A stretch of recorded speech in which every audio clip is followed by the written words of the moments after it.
Hello and welcome to Airheads, a not-so-serious look at the serious business of royal rumours, gossip and gowns. I'm Tom. And I'm Maeve.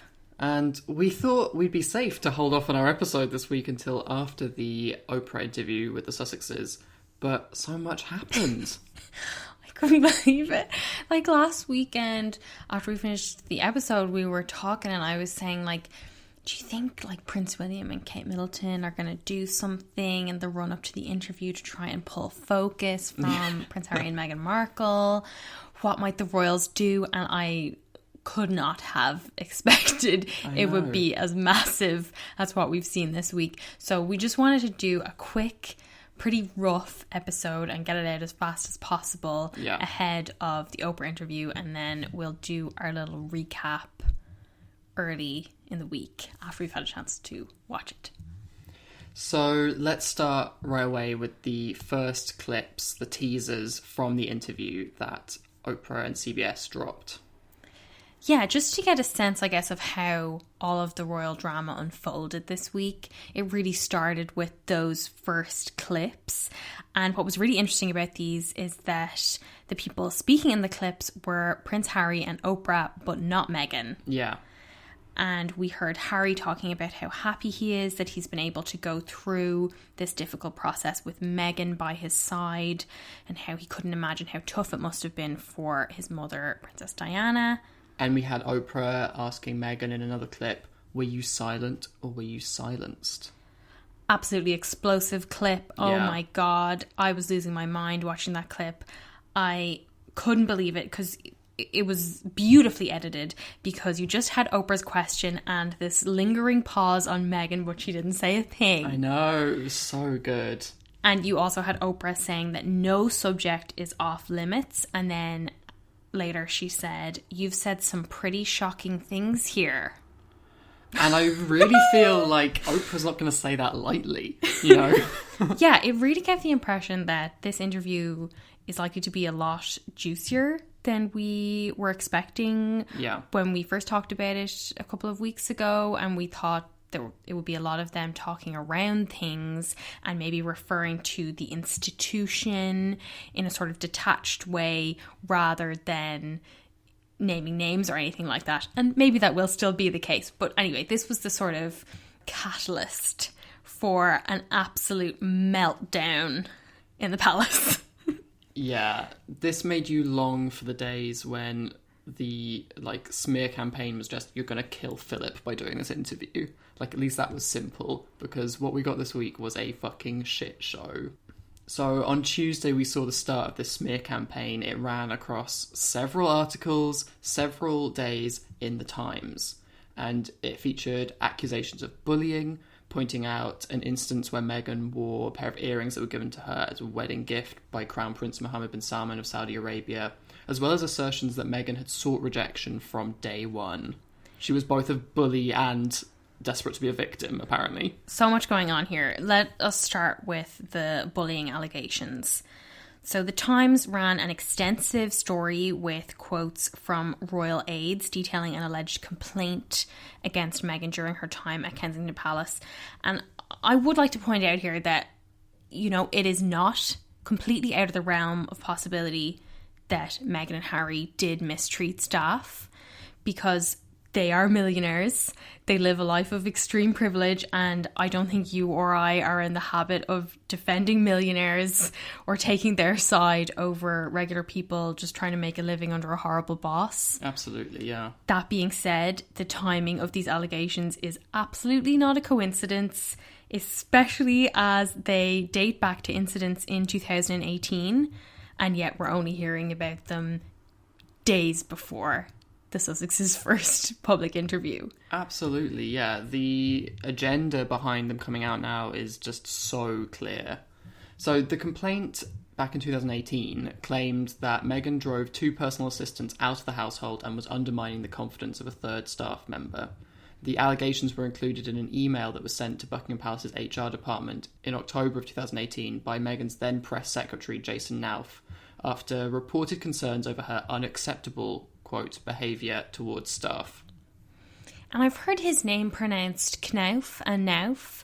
And as we often change up our pronunciations here on Airheads, we may just do that again in this episode. But the recipient of this email was Simon Case, who we've spoken about before. He was the private secretary to Prince William at the time. He now works for the Prime Minister, which is why this week Boris Johnson had to say that he still has full confidence in Case, who is his cabinet secretary. Presumably because, like, the flip side of this kind of smear campaign is that Simon Case failed to follow up on bullying claims that were brought to his attention while he was working for William. I do think it's a sign that whatever the palace was trying to do with this strike on Meghan, certain elements of it absolutely backfired. Yeah. Because it ended up causing problems for the Prime Minister, for the government, and you had front pages over here that were dragging Boris Johnson into this drama between the Sussexes and the palace. And given the royal family's role is partly to support the government, that is absolutely not what they would want to be doing. Certainly not creating more trouble in the middle of a pandemic when... And budget week. Yeah. So, yeah, absolutely backfired.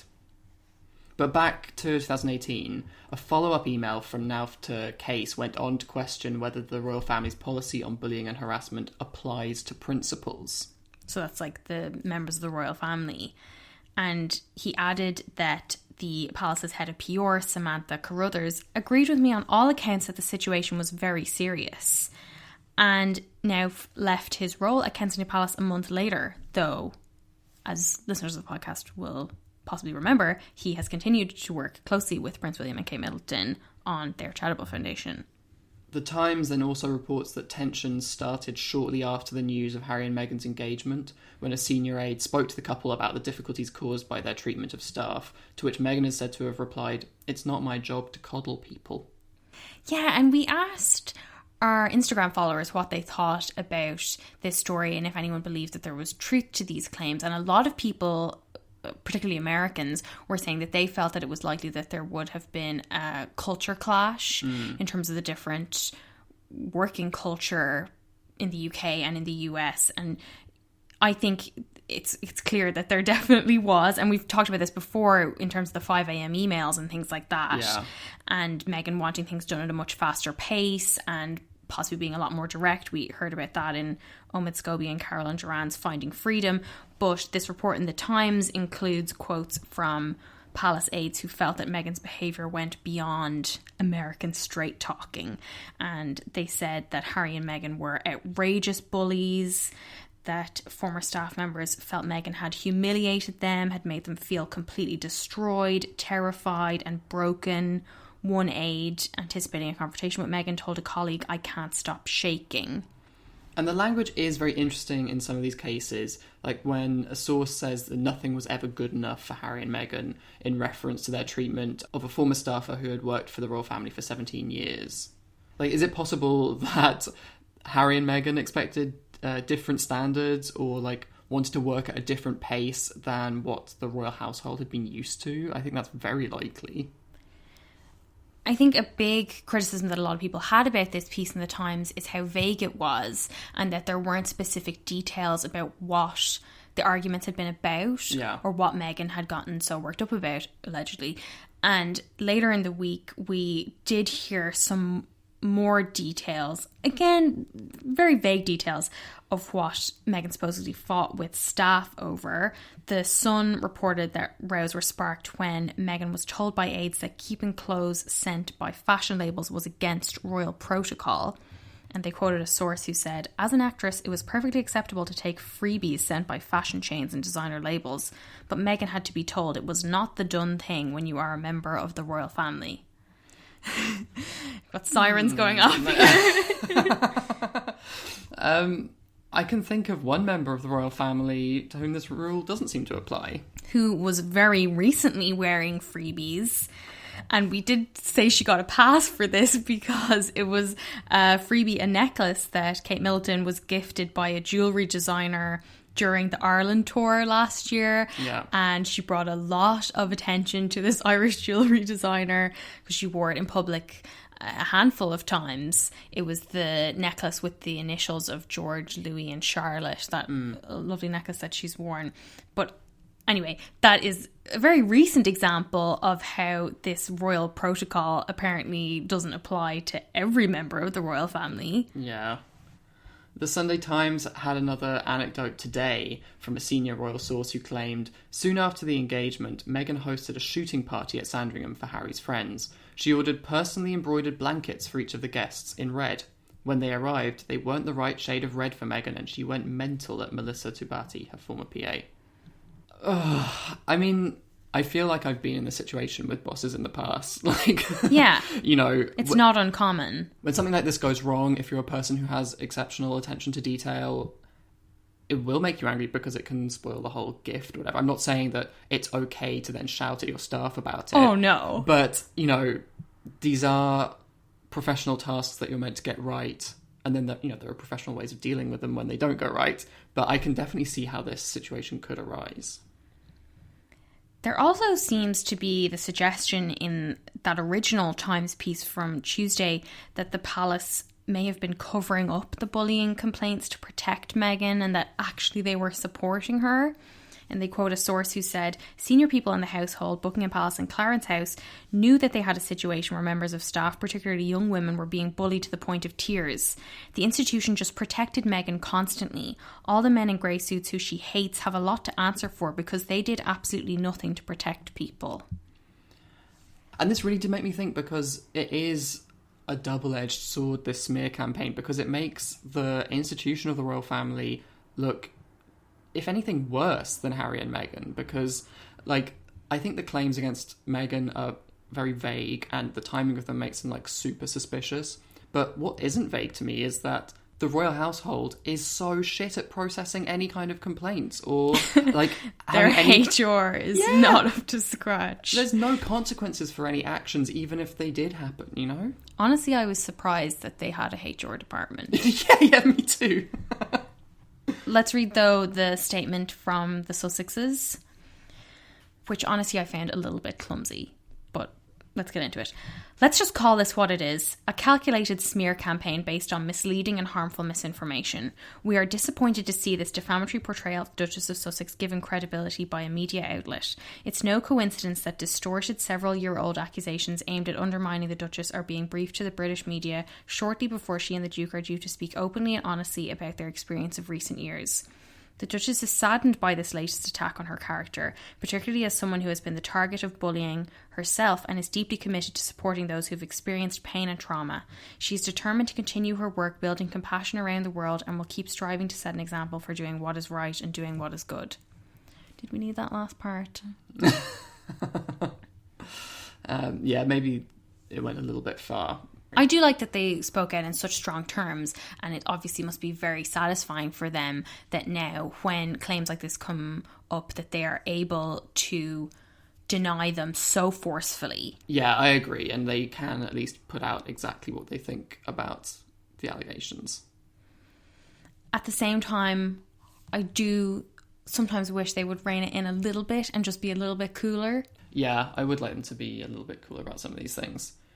But Ahmed Scobie followed up then with quotes from sources close to Meghan in Harper's Bazaar.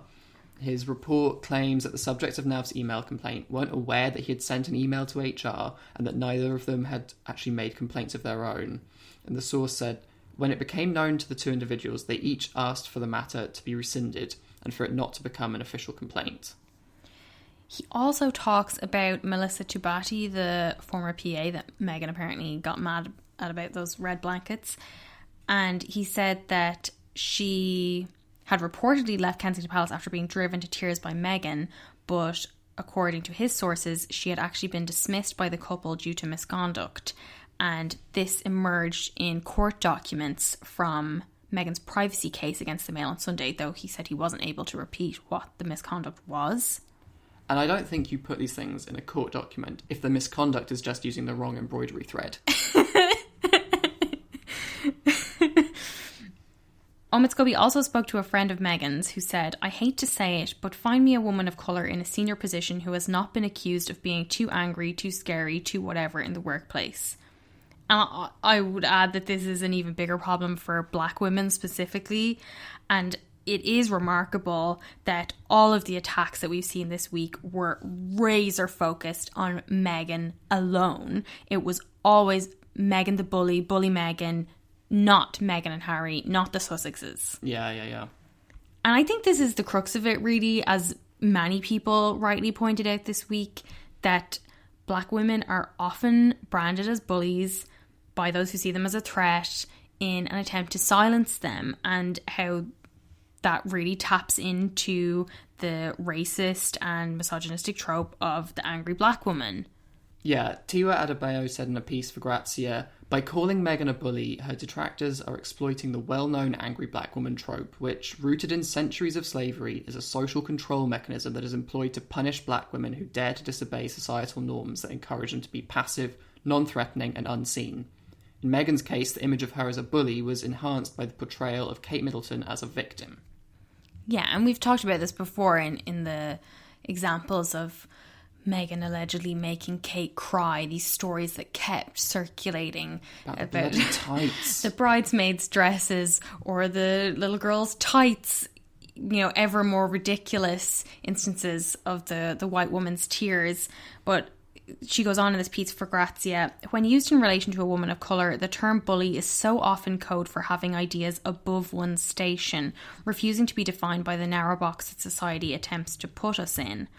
Calling Meghan a bully is a calculated yet ridiculously predictable attempt to reclaim the space so many feel she is wrongly occupying. And I think she's bang on there. Yeah. And lots of other people wrote about this in much more eloquent ways than we can explain. Yeah. But I just thought that was a really strong and concise way of saying that. But as if we needed any more evidence of how Meghan's being singled out, we'll remind you of some other instances of members of the royal family allegedly mistreating staff. We've spoken about some of these on the podcast before. Yeah, some of our greatest hits. Prince Edward, who we've said before is reportedly considered the most pompous member of the royal household. And he is said to have once reprimanded a butler because he had to open the car door himself. And that he instructs his chauffeur to face the front at all times, even when the car is stationary. And he gives this same instruction to his personal protection officers. Not to be outdone, Sophie Wessex, his wife, is also said to be rude to staff and rather aware of her position, apparently. In 2011, she was photographed shouting and jabbing her finger at her personal protection officer outside a bridal shop. And when a source told the Mail, Sophie does have a temper and tends to take it out on the person nearest to her. She happily gives it out with both barrels. She can be rather grand, much grander than her husband. Surprising, because we've also heard that allegedly both Prince Edward and Prince Andrew keep small notebooks handy to make comments about staff service and food and drink, such as the red wine wasn't allowed to breathe long enough, or remind footman to place spoons a little closer to the plate. Really important stuff. Stuff you really need to get right. Andrew is the real standout. We've heard so many times that he is known for boorish behaviour, tantrums, mood swings. In September 2019, we spoke about an incident where Andrew reportedly flew into such a furious rage at a senior palace aide that Prince Charles had to ask him to apologise. Jeez. Do you remember that? Yeah. And one of his friends spoke to the Mail or something saying, denying that it was a physical assault, that it was just a verbal dispute. I know, imagine you have to actually clarify that you didn't hit him.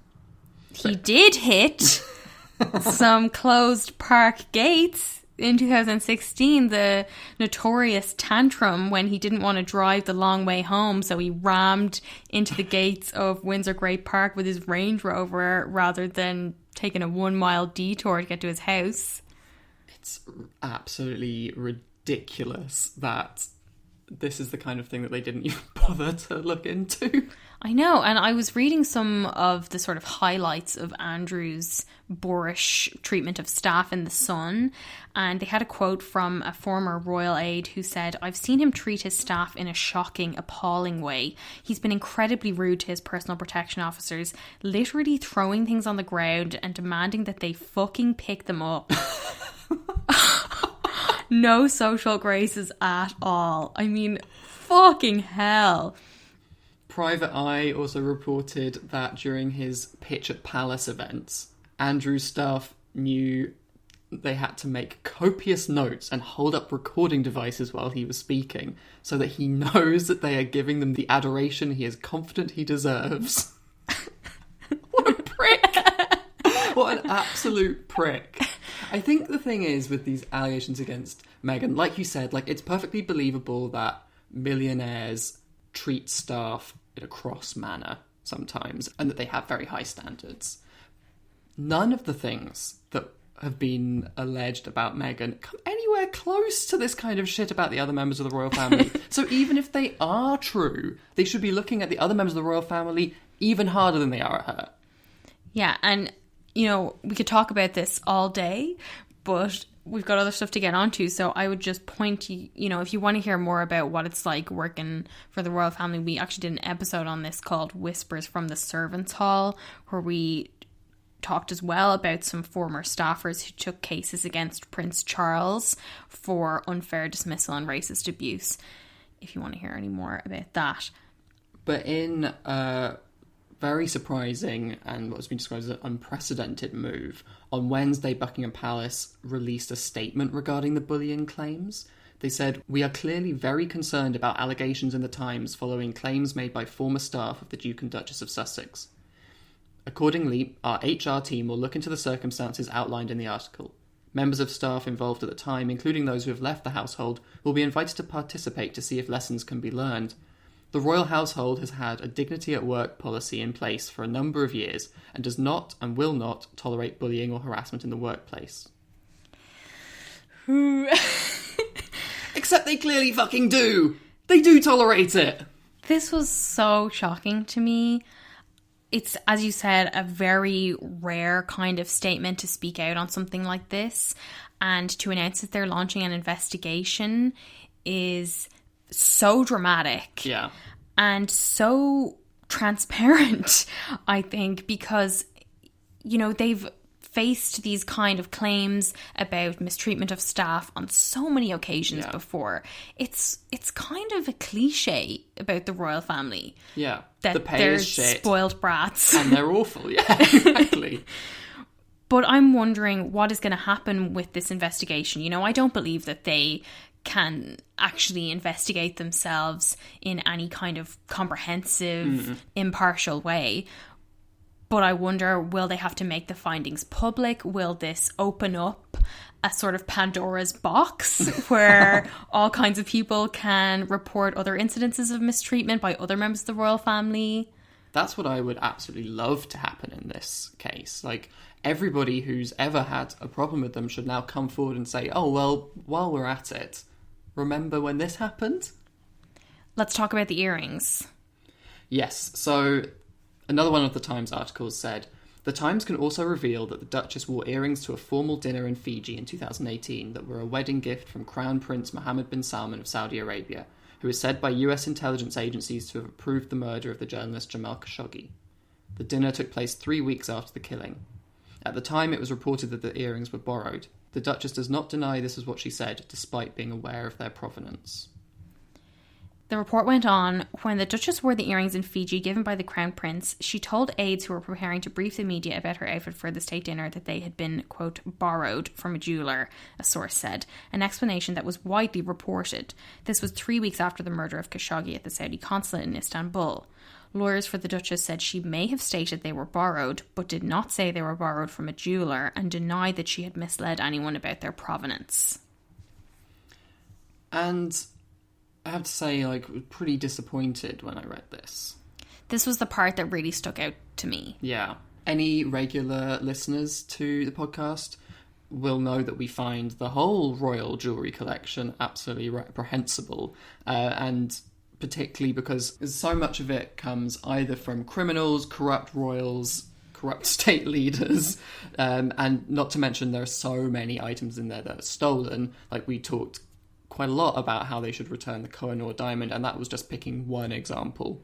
Yeah, and, you know, other members of the royal family regularly wear pieces gifted by all sorts of unsavoury characters, including the Saudi royals, and all other kinds of fucked up jewels. Like, it's kind of their thing. And, like, honestly, if they can only pick out one pair of earrings from the past 3 years, she's probably doing a lot better than the rest of them. What struck me, though, was, you know, we talk about Meghan's fashion a lot, and I think about Meghan's fashion a lot. And my understanding of Meghan is that she is a planner, particularly when it comes to her wardrobe. She's very smart, and I thought of her as smarter and better than the rest of the royal family when it came to these kind of wardrobe choices, because she does make such a point of using her fashion in a meaningful way, like when she wears sustainable brands or ethical brands. And I figured that she would be paying very close attention to every detail of her outfits, knowing the kind of scrutiny that they come under. Yeah. And a lot of you sent us a thread by a historian on Twitter at DuchessCFC, who explained some details about the royal jewellery collection and suggested that Meghan may have been set up. They said, the only people who know or have access to the provenance information of all the royal jewellery is a very small number, probably the Queen's dresser, the collections manager, maybe some sports staff. This info is kept secret for political reasons. So when Meghan went to pick out jewellery for her tour, she likely got 3 to 5 pieces to choose from. The staff had a choice to tell her the provenance info of each piece. They obviously did not tell her about where those earrings came from. My question would be, why couldn't Meghan have asked? Yeah, they certainly may have chosen not to tell her, but she also chose not to ask for more details. And the Telegraph reported that palace aides actually warned Meghan against wearing the earrings, as their provenance might raise concerns, but they claim that she didn't take their advice. And I know some other people said the timeline of this and the details of the Khashoggi murder didn't become clear for a number of weeks, and that Meghan and the rest of the world would not have been aware at that point of Mohammed bin Salman's alleged role in Khashoggi's killing. But it's not like he had a spotless reputation right up to that point. I guess I just really don't want to believe that Meghan knew the provenance of these earrings and still wore them. Like, I would really rather believe that there was this cover-up or conspiracy within the palace. I would add, you know, and we said this on Instagram as well, that obviously the purpose of these stories coming out now this week is not because palace aides are really concerned about human rights abuses in the Middle East. Yeah, of course. You know, when other members of the royal family wear gifts from Saudi royals all the time and nobody says a word about it. Or even entertain Saudi royals in Buckingham Palace.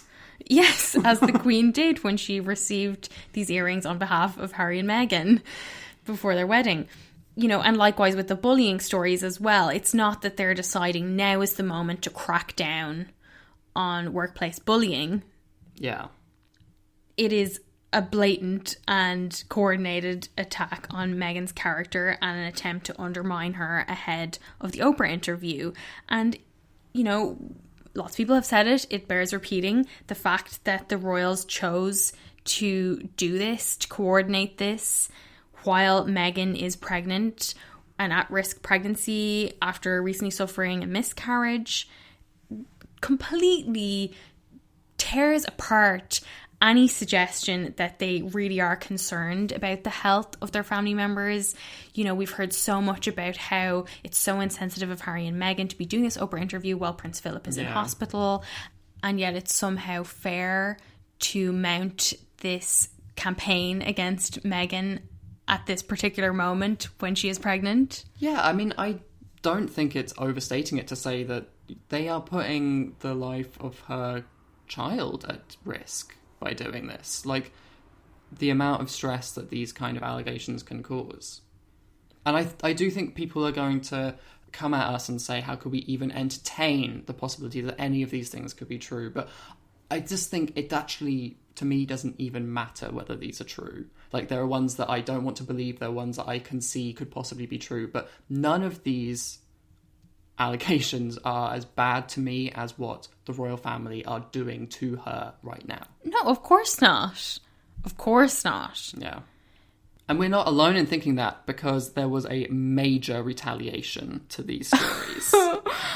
The following day, CBS released another teaser for the interview with Oprah, in which Meghan speaks.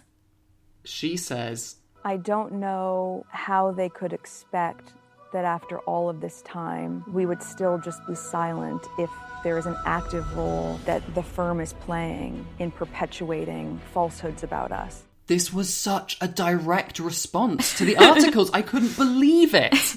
And this was obviously filmed way before the articles, or before the Times would have reached out to the Sussexes for comment or any of that kind of thing. So it was so exciting, and it really felt like a sign that the interview wasn't going to be talking around things. Yeah. That they were going to get very explicit.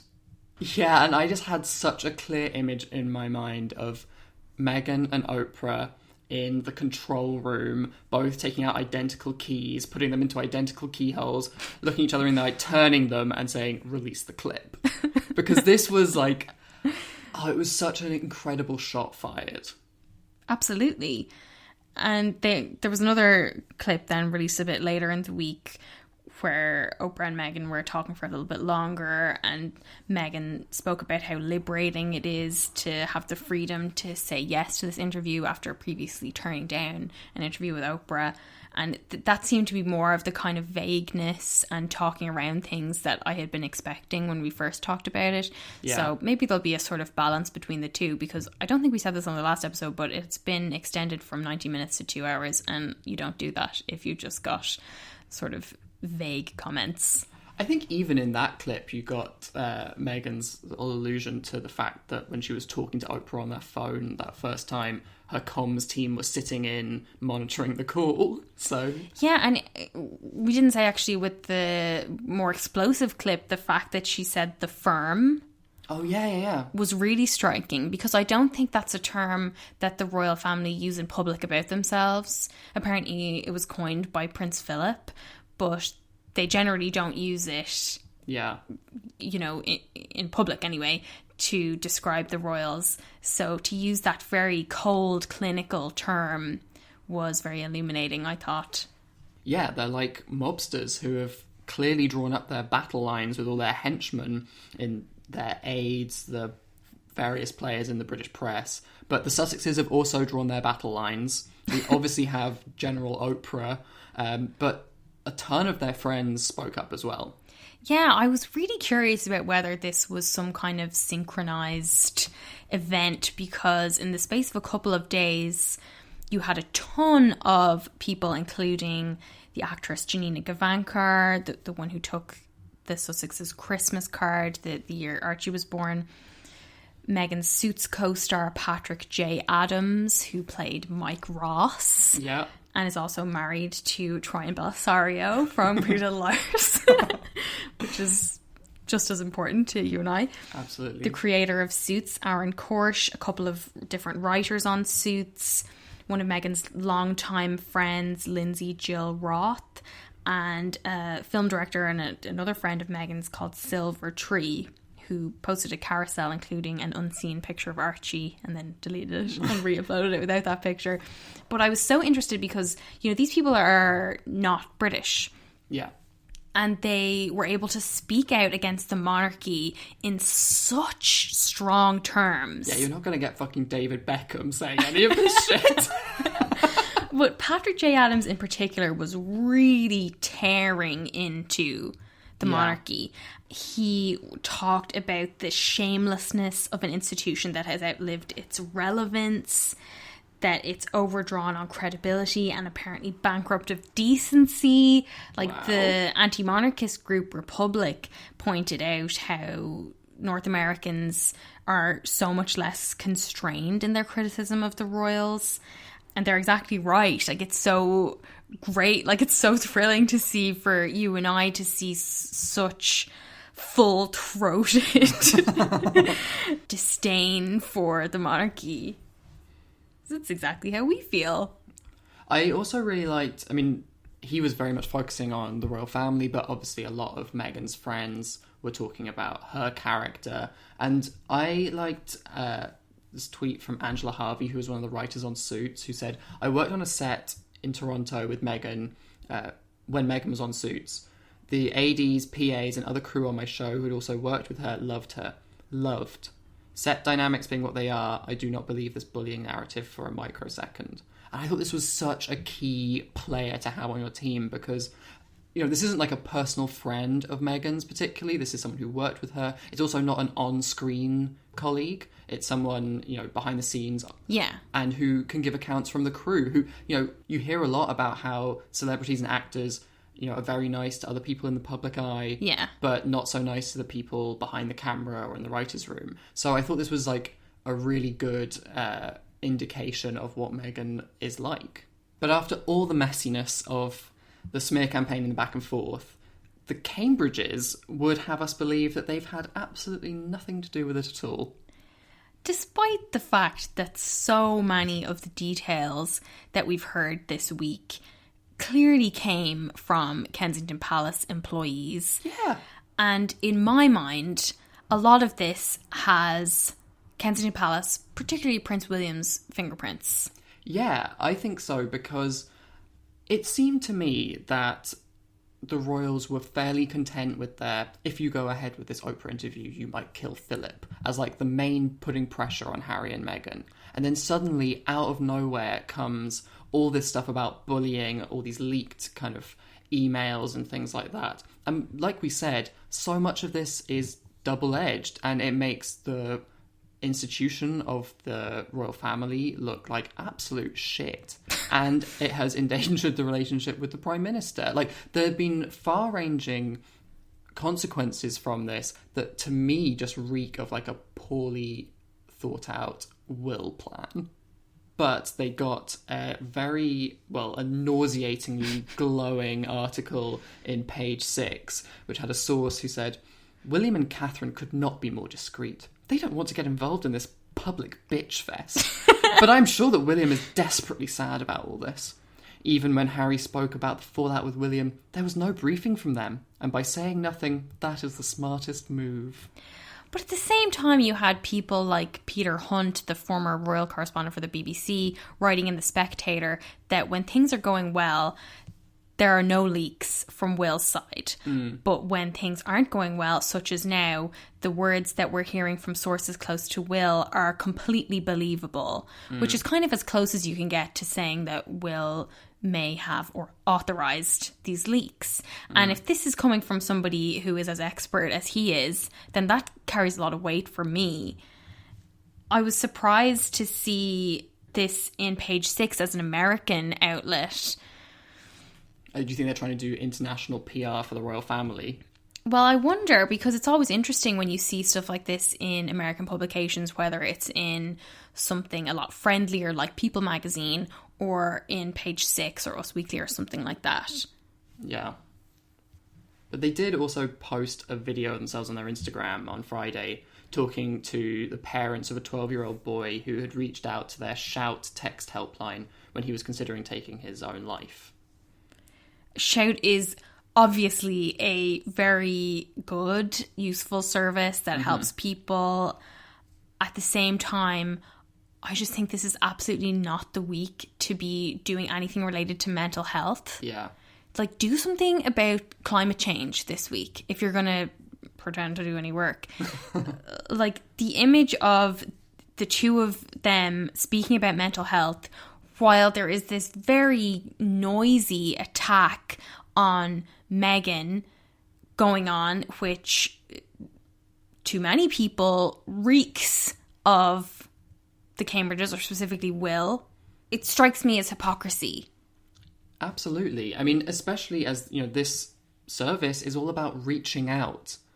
And there is nothing more hypocritical to me than seeing Will talking about being able to reach out to people to talk about mental health. This is someone who, publicly allowed it to be known that he was incandescent with rage with Harry when they stepped away, and that he put his arm around his brother all his life, but he can't do that anymore. Like, he's publicly distanced himself from somebody who needed him. So when he is sitting there talking about the importance of connecting to people, I'm just like, fuck off.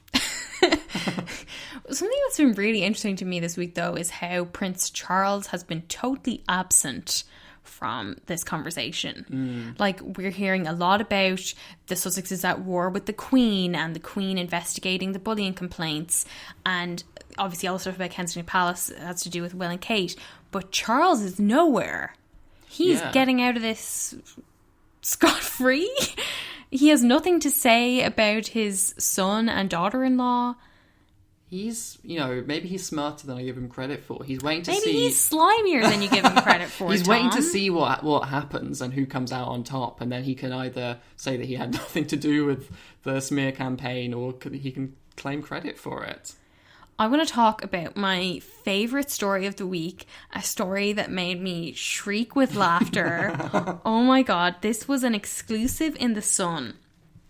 Carol Middleton pulled out of a publicity drive for her business because she didn't want to be insensitive to Prince Philip. That's her business, Party Pieces, by the way. After liaising with Prince William and daughter Kate, she asked publishers of Good Housekeeping magazine not to promote her cover interview because she didn't want to upset the royals whilst the 99-year-old remains in hospital. Oh my fucking god, every line of this piece is sensational. It's incredible. Like, the interview has already been published. She wasn't saying, I don't want to run the interview. Yeah, when I first read it, I was like, oh, she pulled an interview. No, the interview is out there. The magazine is out there. She just told The Sun how much she didn't want to promote her promotional interview, thereby doing a neat bit of underhand promotion for her promotional interview. Talking about how much you don't want to talk about something, it's still talking about it! But a source said, Carol is incredibly proud of her company and all the hard work that goes into it. But whilst backing the business, she didn't want to turn any news into a media circus because she is so respectful and sensitive to Catherine and the royal family. She always gets William's go-ahead before any interview like this, and he is incredibly supportive. But the more the PR machine rolled out in Los Angeles with Meghan and Harry, the more sensitive Carol became. She decided she didn't want to do any PR for the interview, even if it cost her thousands in potential lost marketing. I was having a look around because I was trying to think, what would this publicity drive be? Like, usually if you get an interview like this, they might send a release out to the papers with a picture of the cover and some of the kind of choice quotes. So they didn't do that. They also didn't post the cover on the Good Housekeeping Instagram page. However, Good Housekeeping did still tweet about the interview, and they shared it on Facebook, and they have it as the splash on their website. So it's still online, and I haven't been to the shop today, but maybe I would presume it's not still on newsstands. Yeah, presumably. I mean, she makes it sound like what they had planned was her with like a party blower at Philip's hospital bed. But, it seems like everything's still gone ahead, but just with this additional angle that she's the most compassionate person in the world. It is absolutely shameless. Shameless. The language in it is outrageous to me. And the best part from this story is they revealed a little nugget from the Good Housekeeping interview where Carol reveals she loves house music. And is a particular fan of none other than Jess Glynn. And I've fucking had Jess Glynn in my head ever since Carol met. She's an influencer, what can I say?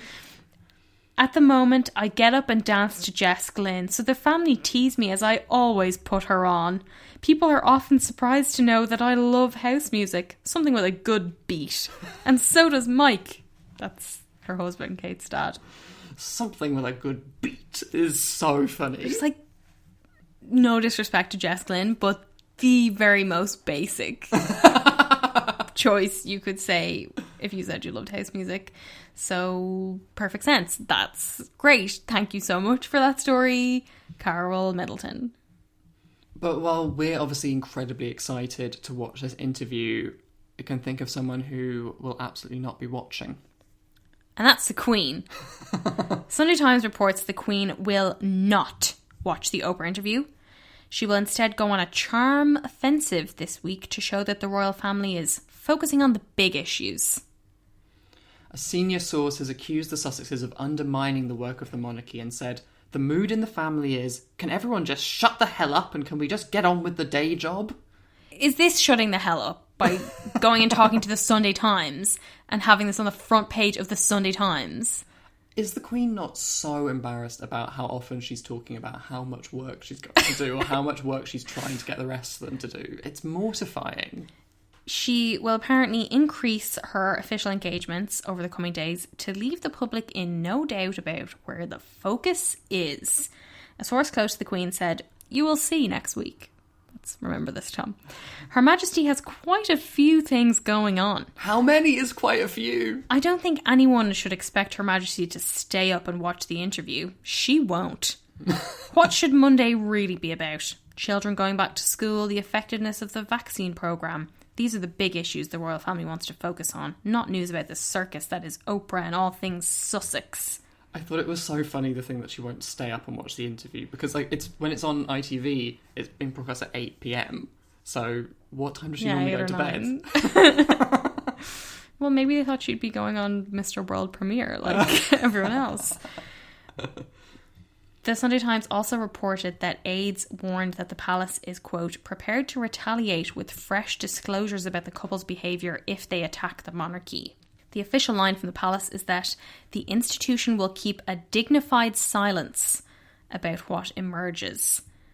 Is this a dignified silence that's going on at the moment? It's the loudest silence I've ever heard. And it is completely undignified.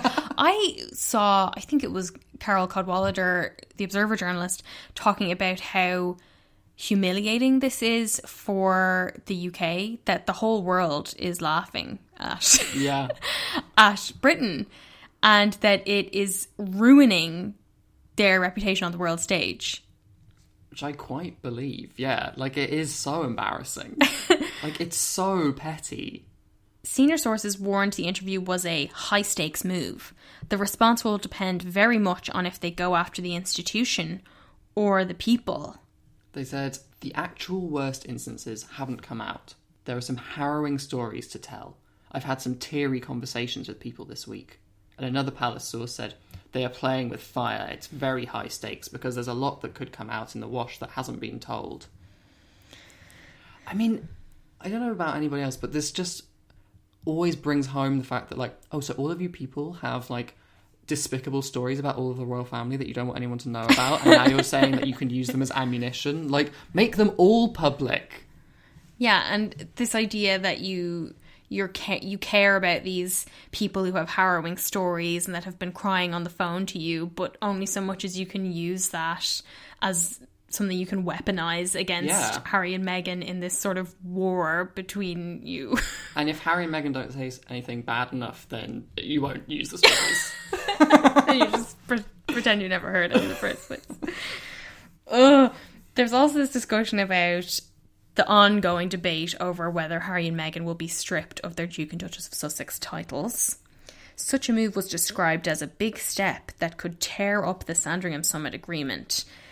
But one source in the royal household described the Queen as cheesed off by the broadcast, adding, I don't think that after this interview anything is off the table, to be honest. Well, when the Queen is cheesed off, who knows what will happen. When the big cheese is cheesed off herself. Don't cheese her off. Although another source close to the Queen said the titles are not up for debate. They should just hand those fucking titles back. I'm so sick of hearing about whether they get to keep the titles, will they take away the titles. You should fucking get rid of them. Yeah. It would remove a whole layer of messiness from all of these discussions, and we'd never have to hear about it ever again. Yeah. the titles to me feel like just another stick to beat them with. Yeah. They don't need them anymore. No. Well, it's obvious what is going to be our next episode. It's going to be a recap of the interview. I am so excited. I don't know how I'm going to sleep tonight. I am buzzing all week long. Yeah. We've been talking like every single day about how we cannot believe what is about to happen. What a great time to be a royal watcher. And a royal podcaster. Or anybody who lives for drama. Like us. We hope you guys enjoy the Oprah interview. Yeah. I'm sure there will be fireworks. We will be back early in the week. Yeah, as soon as we possibly can be. So we will see you then. And thanks so much for listening. Bye. Bye. Standing in a crowded